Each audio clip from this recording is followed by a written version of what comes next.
나머지 부분 설명해 드리겠습니다. 하여튼 상세한 내용보다는 추상적인 좀 상위 레벨에서 개념적으로 좀 설명해 드릴게요. 자, 비트코인과 이더리움을 살펴봤는데, 비트코인과 이더리움은 둘 다 블록체인 형태로 블록체인 형태를 사용해요. 그러니까 블록체인 형태를 사용한다는 것은 블록 단위로 데이터를 확정합니다. 그리고 불가역성을 제공해요. 그런데 이 아요타와 나노는 그 블록 단위로 트랜잭션을 모아서 확정하는 게 아니라 개별 트랜잭션 단위로 확정을 합니다. 그래서 어떤 기술을 쓰냐면은 둘 다 DAG라는 걸 써요. DAG. 그러니까 그 Directly Acyclic Graph, 그 주기가 없는 그래프를 이용하게 됩니다. 그래서 아요타는 내가 트랜잭션을 등록하고 싶으면은 기존의 트랜잭션 두 개를 선택해서 걔를 승인해야 돼요. 두 개를 선택해서 승인하는 방식으로 트랜잭션을 하게 됩니다. 그런데 내가 막 이 앞에 있는 이런 두 개를 선택하면은 별로 좋지가 않아요. 왜냐하면은 요 애들은 아직 승인을 해주는 애가 없는 애들이죠. 그래서 이런 애들을 내가 새로운 트랜잭션이 들어오면 승인을 해줘야 돼. 그래야 계속 뒤로 이어지겠죠. 승인이 안 된 애가 없이 나가는 거예요. 그래서 이런 트랜잭션을 팁이라고 하는데, 이런 팁 두 개를 내가 골라가지고 승인해 줘야 돼요. 그러면 내가 새 트랜잭션을 등록할 때 이 팁을 선택하지 않고 앞에 있는 아무 두 개를 선택했을 때 이 방식이 동작을 안 하겠죠. 동작을 안 하겠는데, 그러면 나한테 무슨 동인이 있어서 내가 팁을 선택을 하냐. 내가 팁을 선택을 안 하면 내 것을 다음 사람이 승인을 할 확률이 떨어져요. 그래서 그런 인센티브는 아니지만 규칙적으로 보면 나는 내 트랜잭션을 확정해야 되는 거 아니야? 그럼 내가 내 트랜잭션 확정하려면 여기 규칙을 따라야 되고, 여기 규칙을 따르지 않으면 내가 내 트랜잭션 승인될 확률이 없어지는 거예요. 그래서 이런 식으로 개별 트랜잭션들이 다른 트랜잭션을 승인하게 돼요. 그렇게 되면 얘를 수정하면은 얘가 다 무효화 되는 거죠. 그래서 체인 형태로 엮여져 있는 거예요. 그래서 이제 이게 많아지면 뒤로 가면 갈수록 여기 있는 애들을 수정하려면 엄청나게 많은 트랜잭션을 수정해야 되는 거고, 그 많은 트랜잭션을 수정할 수가 없겠죠. 개별 트랜잭션들은 다 그 사용자의 개인키로 서명이 되어 있을 테니까, 이제 이 자체도 이렇게 DAG를 쓰게 되면은 그 불가역성을 제공할 수 있는 또 다른 방법이 된다는 거예요. 그래서 아요타는 이제 이런 방법을 쓰고 있고요. 근데 아요타에서 쓰는 이 DAG는 전체 모든 트랜잭션을 하나의 이런 DAG로 모델링한 형태가 되는 거예요. 그런데 이 나노는 개별 트랜잭션으로 확정을 하는데, 그 전체를 하나의 그 DAG로 모델링하는 게 아니라, 물론 전체가 나중에 DAG 되지만 각 계정마다 체인을 따로 둬요. 각 계정마다. 그래서 각 계정마다 체인을 따로 둡니다. 그런데 A에서 이게 B에서 예를 들면 A로 돈을 이체를 하잖아요.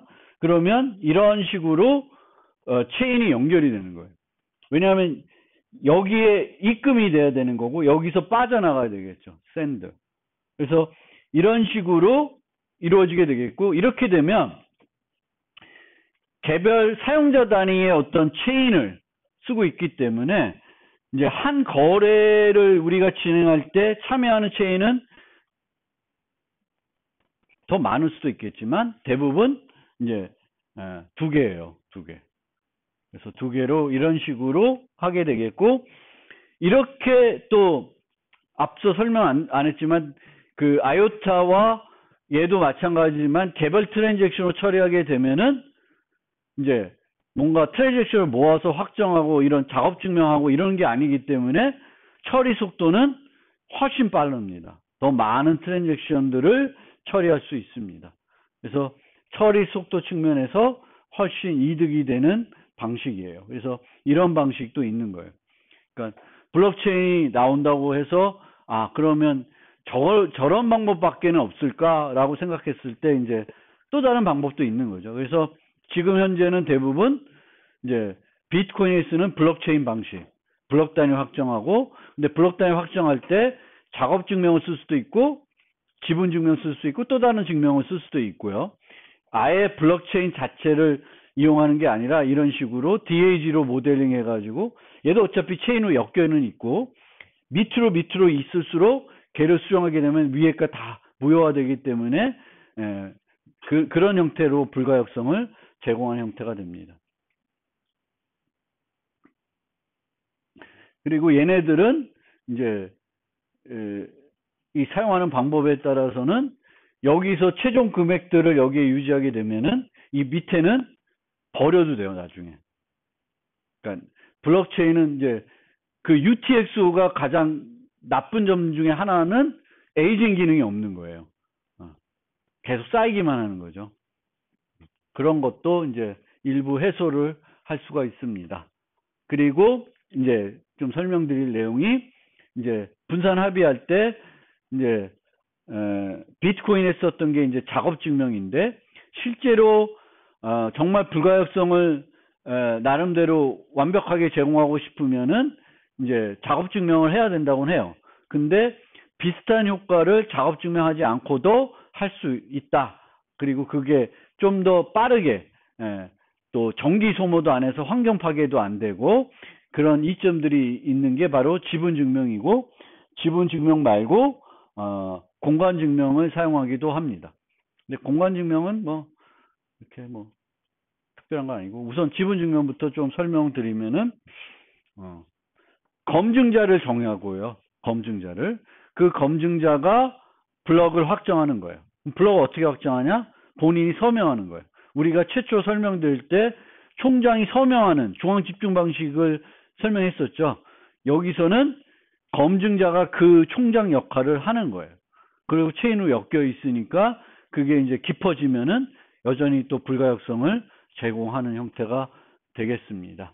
그러면 이 검증자를 누가 하냐? 그 검증자를 결정하는 방법에 따라서 다양한 지분 증명 방법을 만들 수가 있습니다. 그래서 제가 제일 먼저 지분 증명을 도입한 그런 암호화폐가 피어 코인이라고 얘기했는데 이 피어 코인에서는 지갑 나이와 보유 코인 수로 결정을 합니다. 주로 돈을 많이 가지고 있는 사람, 그러니까 돈이라기보다는 그 암호화폐를 많이 가지고 있는 사람을 이제 검증자로 선택을 해요. 그래서 그런 의미에서 이제 지분 증명이 되는 거예요. 지분을 많이 갖고 있는 사람. 근데 이 지분을 많이 갖고 있는 사람이 왜 좋냐? 그 검증자로 좋냐 하면은 이런 사람들은 부정할 확률이 적어지는 거예요. 내가 돈을 많이 갖고 있어요. 이 암호화폐를 많이 보유하고 있으면 이 암호화폐의 가치가 떨어지면 안 되는 거죠. 떨어지면은 내가 망하는 거니까 가치를 유지하려면 내가 부정행위를 하면 안 되겠지. 부정행위라면은 이 화폐에 나쁜 의미를 주게 되겠고 떨어지게 되겠죠. 그럼 내가 갖고 있는 돈이 떨어지니까 그 소유되는 거예요. 그래서 이제 지분 증명을 할 때에는 이제 이렇게 그 돈을 많이 갖고 있는 사람을 하는 거고 실제 이제 작업 증명에서는 51% 공격을 할 수 있다고 그랬죠. 51%의 해시파워 갖고 있는 사람은 더 빨리 블록들을 만들어낼 수 있으니까 나중에 가장 긴 체인을 바꿔가지고 뭔가 공격을 시도할 수가 있습니다. 그럼 여기서는 마찬가지로 51%의 지분을 보유하면은 내가 지분 증명자가 될 확률이 높아져서 또 비슷한 공격을 할 수 있다고 얘기하는데 실제 이제 주장되는 것 중에 하나가 뭐냐면은 해시파워를 51% 얻는 것보다 지분을 52% 보유하는 게 더 어렵다고 합니다. 그 많은 돈을 보유해야 되는 거잖아요. 그거는 되게 힘들다는 얘기를 해요. 그래서 그만큼 또 있고, 또 그런데 지분증명에서는 그러면 돈이 많은 사람들 검증자로 하는데 한 사람만 계속 시키면은 별로 바람직하지 않아요. 그래서 이 확률적인 요소와 이제 돈 많은 사람, 이거를 같이 짬뽕 시켜서 뭔가 검증자를 결정해야 되는데, 피어코인 어떻게 하냐면 지갑 나이를 이용하고 있습니다. 지갑 나이. 그래서 지갑 나이는 뭐가 되냐면은 지갑에 돈이 있는데 내가 2주 동안 안 썼어. 거래를 안 했어. 그럼 내 지갑의 나이는 2주가 되는 거예요. 내가 오랫동안 내 지갑인 돈을 안 쓸수록 내 지갑의 나이는 많아져요. 그러면 그럴수록 이제 내가 검증자 될 확률이 높아지죠. 근데 내가 검증자가 됐어. 그러면 지갑에 돈이 들어오게 되거든요. 내가 이렇게 뭔가 했으니까. 수수료를 받아, 보상을 받으니까 지갑의 나이가 빵이 돼. 그러면 얘가 한번 그 검증자를 하게 되면은 다음에 또 검증자가 되기까지는 어느 정도 일정 시간이 필요한 거죠. 그래서 그런 어떤 걸 이용한 게 이제 피어 코인이 되겠습니다. 그래서 크게 이제 지분 증명은 체인 기반, BST 기반이라고 나눠지는데, 체인 기반은 검증자를 한 명만 이용하는 거고요. BST 기반은 검증자가 한 명이 아니라 다수를 두는 거예요. 그래서 다수가 투표를 통해서 최종 블록을 확정하게 됩니다. 그 비잔틴 그 원리를 이용해 가지고 이제 하게 되는 거예요. 그리고 이더리움 같은 경우에는 이제 지분 증명 그 검증자가 부정 행위를 또 못하게끔 이제 예치 금액을 넣게 되겠고, 부정 행위가 발견되면 예치된 돈이 슬래싱 되게끔 해가지고 또 부정 행위를 막는 방법도 사용하고 있습니다.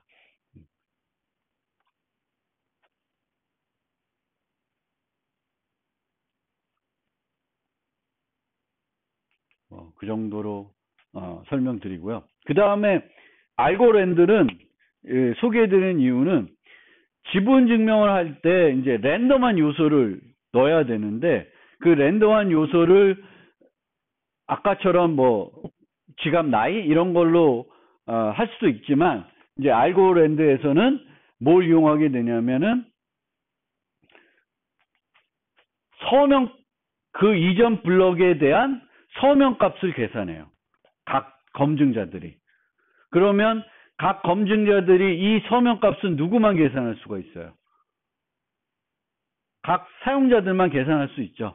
이걸 계산한 다음에 이 서명값에 대한 해시값을 계산해서 저 해시값을 수로 계산해요. 수로 판단하는 거예요. 그래서 이 수가 일정한 금액 이하가 되면 내가 검증자가 되는 거예요.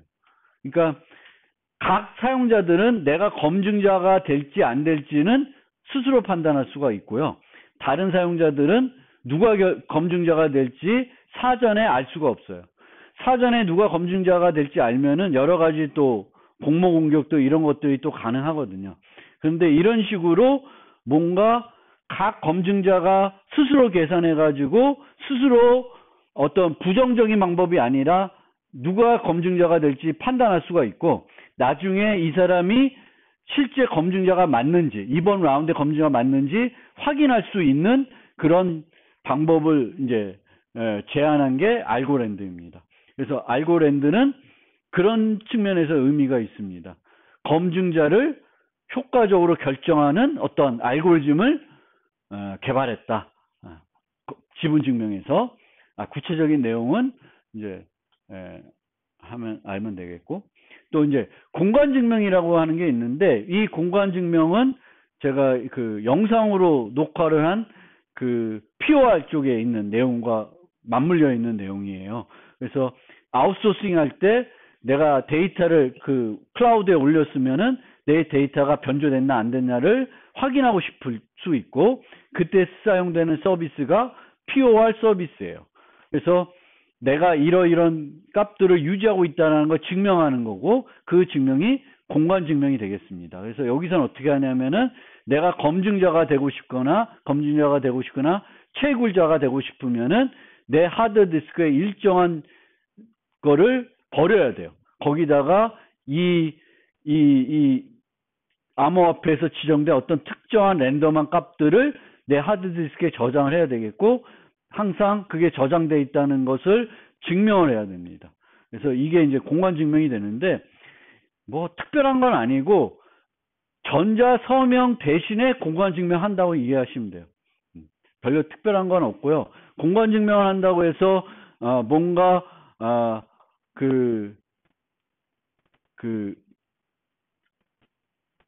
불가역성이 더 효과적이다, 그런 거 없어요. 단지 작업 증명 대신에, 또 기존 일반 전자 서명 대신에 공간 증명을 전자 서명으로 활용하고 있는 그런 방식이 되겠습니다. 그래서 뭔가 특별한 건 아닌 거예요. 그래서 그렇게 좀 이해하시고 넘어갔으면 좋겠습니다.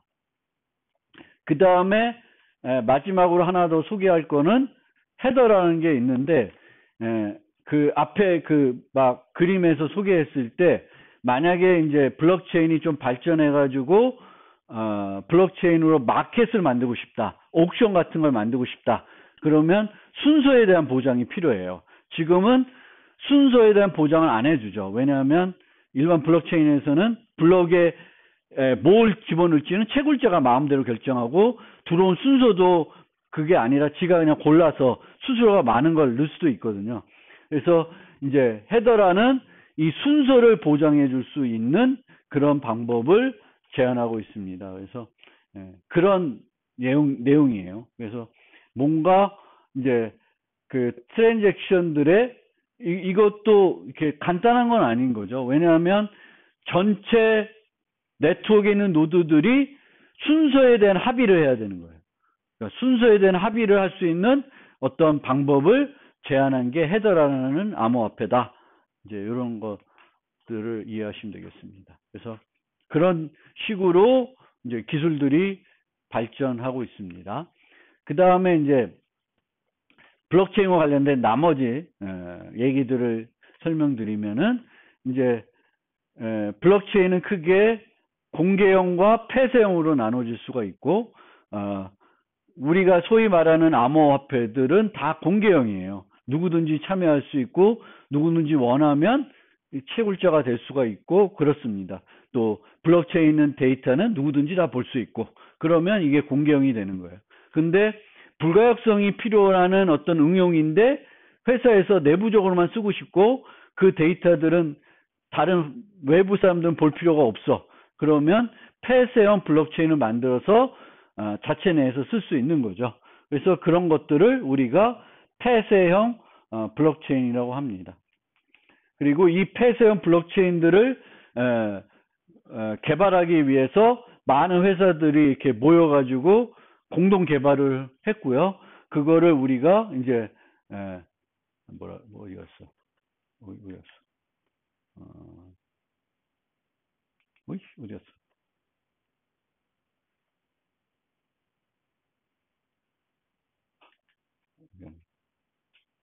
하이퍼레저라고 해요. 하이퍼레저. 그렇게 만든 것들을. 그리고 그 하이퍼레저 중에 가장 지금 많이 활용이 되고 있는 게 패브릭이라고 합니다. 그래서 그렇게 이해하시고, 처리 속도 향상 기술은 이제 샤드라는 게 있고, 샤드는 블록체인을 이제 하나만 쓰는 게 아니라 여러 개로 나누는 거죠. 그 나누는 걸 어떻게 나눌지, 그게 이제 또 핵심이 되겠고, 이제 그러면 나누면 이 블록체인을 채굴하는 채굴자, 이 블록을 채굴하는 채굴자들이 이제 있어야 되겠고, 특정 체인에만 몰리면 안 되겠고, 또 이제 요 체인 내부 간 거래는 간단한데, 이제 크로스 차드라는 게 있어요. 여기에 소속되어 있는 그 계정에서 다른 블록체인에 소속된 계정으로 뭐 계좌 이체를 한다든가, 이런 것들에 대한 문제를 또 해결해야 됩니다. 그래서 샤드라는 기술이 있고, 어쨌든 그 블록체인에서 이제 트랜잭션의 거래량을 높이는 게 하나의 핵심적인 그 필요한 것 중에 하나예요. 그러니까 비트코인에서는 1메가고 뭐 이렇게 해서 되게 트랜잭션 처리량이 되게 적거든요. 그래서 그거를 해결하기 위해서 뭐 이제 나왔는데 궁극에는 이제 그걸 하려면 샤딩이라는 기술은 반드시 필요한 거고, 아니면 블록체인을 버리고 아까 나노나 그 아요타처럼 이제 개별 트랜잭션을 확정하는 방식으로 가야지만 이제 원하는 충분한 양의 트랜잭션을 처리할 수가 있다고 합니다. 그 다음에 이제 또 하나 속도 처리 향상으로 우리가 하는 건 JK 롤업, 옵티미스틱 롤업 뭐 이런 것들이 있는데, 기본적으로는 이제 결합 서명을 하는 거예요. 그러니까 트랜잭션들이 다 서명돼 있잖아요. 그러면 이 트랜잭션들을 원래는 개별적으로 확인해야 되는데, 한 사람이 얘를 다 확인한 다음에 결합해서 하나의 서명만 만들어서 제공해 줘요. 그럼 얘가 확인이 되면 그 블럭에 있는 모든 트랜잭션이 유효하다는 걸 한 번에 확인할 수 있는 그런 기술들을 이용하는 거고, 거기에 이제 영지식이 들어가면은 이제 JK 롤업 뭐 이런 얘기가 되는 거예요. 그래서 롤업이라는 건 모아서 일괄 확인하는 그런 방식이 되겠습니다. 그 다음에 익명성 향상 기술에는 이제 JKC처럼 이제 그 영지식을 사용하는 기술도 있는데, 이제 여러분들이 많이 들어봤던 게 아마 모네로일 것 같아요. 그 엠번방 그것 때문에. 그래서 모네로에서는 링 서명을 쓰고 있고요. 얘는 다 숨기려고 그래요. 샌더도 숨기고 수신자도 숨기고 금액도 숨기고 이러려고 그래요. 그래서 샌더는 어떻게 숨기냐 하면은 링 서명을 해서 숨기는 거예요. UTXO를 11개 갖고 와서 써요. 그 UTXO 중에는 하나는 자기께 포함돼야 되겠죠. 그래서 서명을 하게 되는데, 그럼 이 11개 중에 어떤 걸로 서명했는지는 이제 알 수 없게 하는 거예요.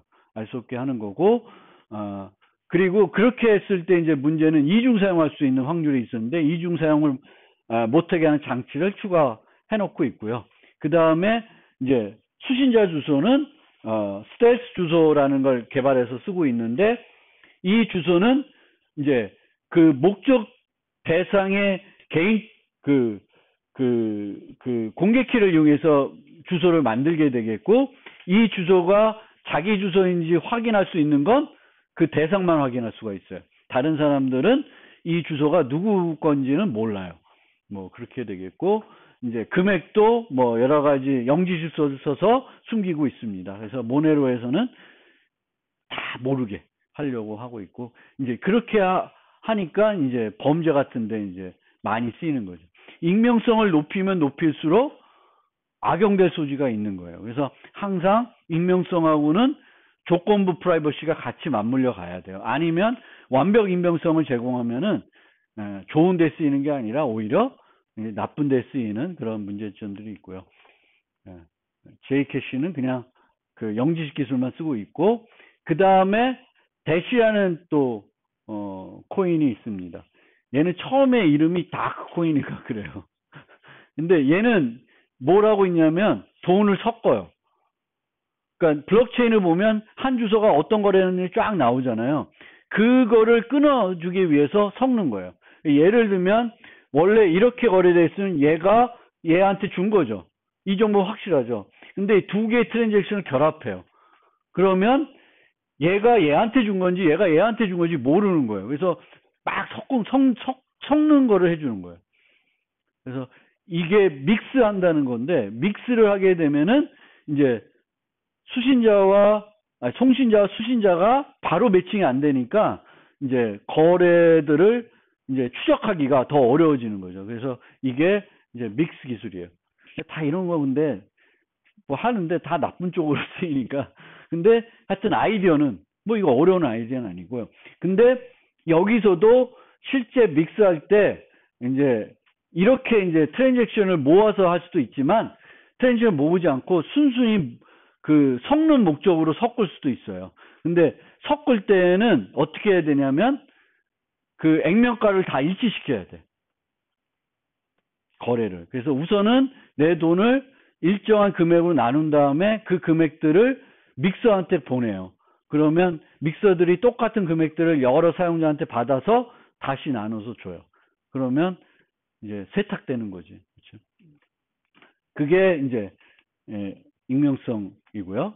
그 다음에 이제 실제 그 암호화폐를 현실 세계에서 물건 같은 거 살 때 이제 쓰고 싶으면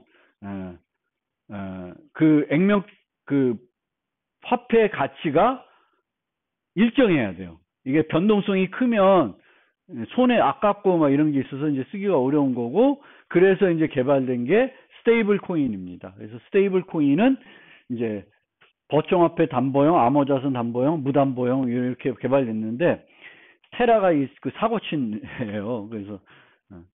그래서 이 무담보형은 잘 안 된다는 게 같아요. 뭐 하여튼 근데 이제 어떤 이제 기술적으로 보면 그 봤을 때 말이 좀 되는 것 같았는데, 하여튼 문제를 일으켜가지고 지금은 잘 모르겠어요.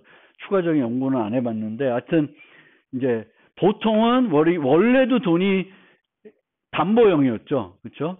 그러니까 내가 돈을 가져가면 그거를 금으로, 원래가 달러가 금에 이렇게 담보된 가치의 돈이에요. 근데 그게 이제 닉슨 때 없어진 거죠. 하여튼 이게 이제 스테이블 코인이 되겠고, 이제 스테이블 코인은 이런 식으로 가치를 이제 유지하게 하는 거죠. 이 화폐의 가치를 들쭉날쭉하게 않게. 그 다음에 이제 나오는 게 CBDC입니다. CBDC는 중앙은행이 이제 발행한 암호화폐가 되는 거예요. 근데 이제 각 나라에서 아마 중국에서 CBDC를 발행하고 있는 것 같은데, 이제 CBDC는 당연히 스테이블 코인이 될 거예요. 그래서 이제 저렇게 되면 법정으로 나라에서 암호화폐를 발급하게 되겠고, 그럼 우리가 이제 이런 현금 쓰는 게 아니라 암호화폐를 가지고 편의점이나 뭐 사용자 간에 거래를 할 수가 있겠죠. 간단하게 블록체인의 데이터를 기록하면서. 그래서 CBDC가 미래에 이게 진짜, 이거는 뭐 안 만들 이유는 없을 것 같긴 한데, 여러 가지. 왜냐하면 지금도 그 50원, 100원 만드는 게 100원 비용보다 더 크다며요. 그런 동전들 비용, 주조하는 비용들, 그리고 지폐를 만들 때 거기 위조 방지 기술 들어가고 이런 것들이 이제 다 돈이 되는 거니까.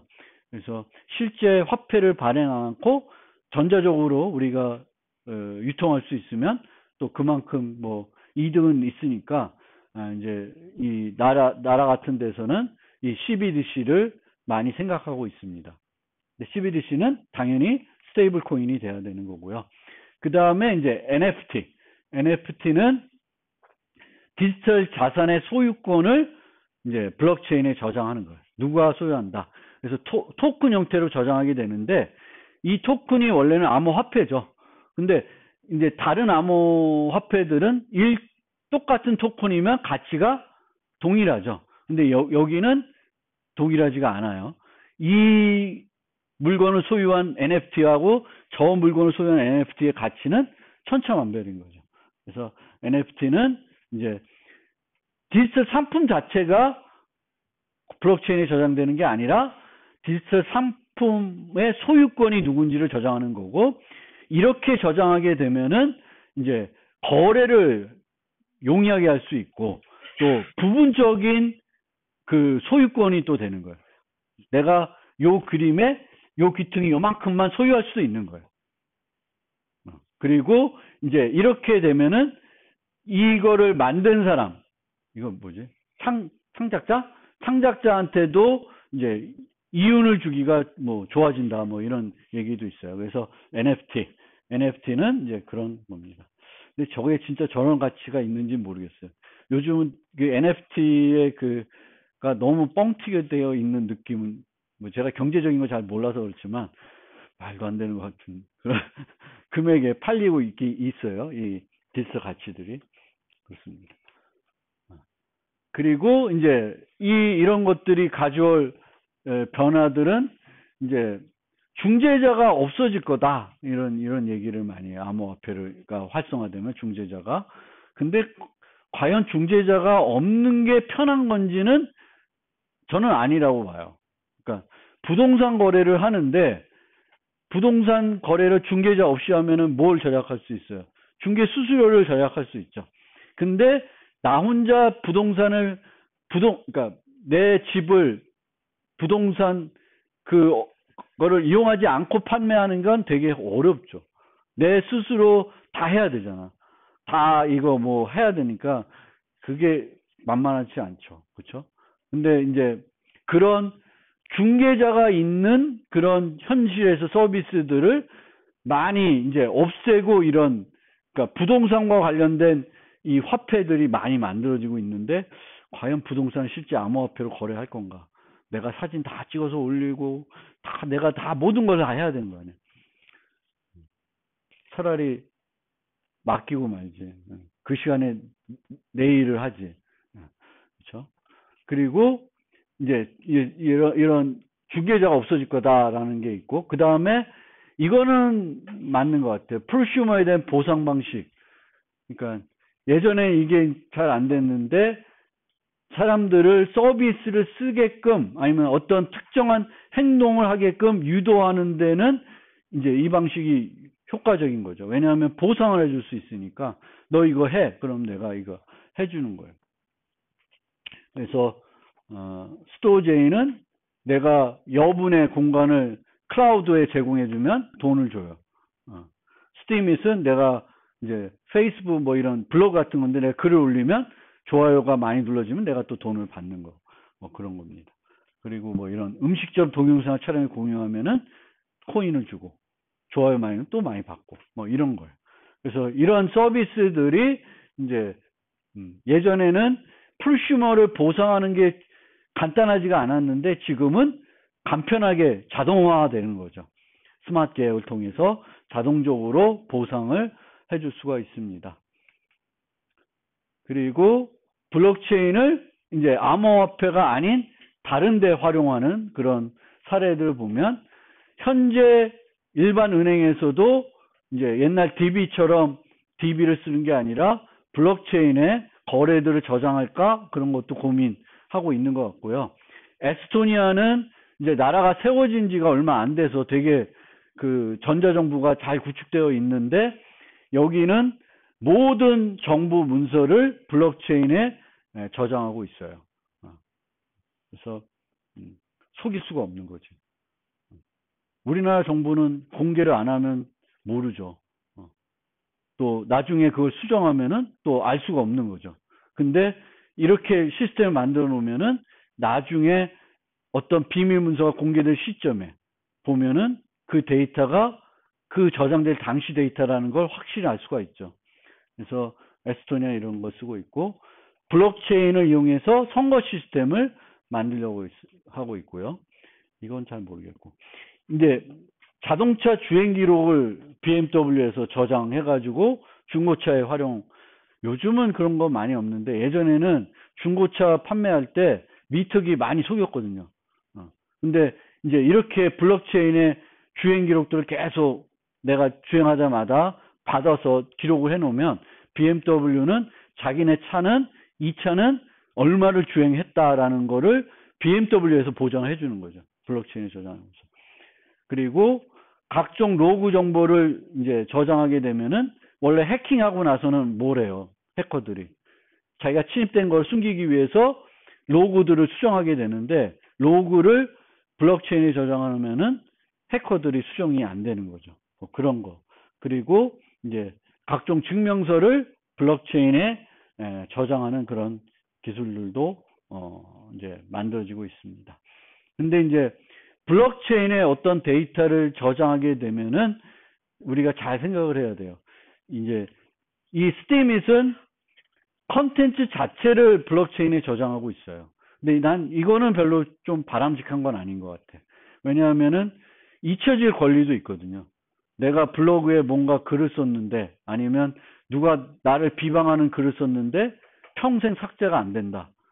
그럼 되게 별로 안 좋을 것 같아요. 그래서 어떤 데이터를 불가역성을 보장할 건지는 신중하게 판단을 해야 돼요. 왜냐하면 우리는 잊혀질 수 있는 권리가 있어야 될 것 같아요. 그래서 특히 이런 일반적인 글들을 되게 남을 뭔가 헐뜯거나 아니면 거짓 내용이 있을 수 있잖아요.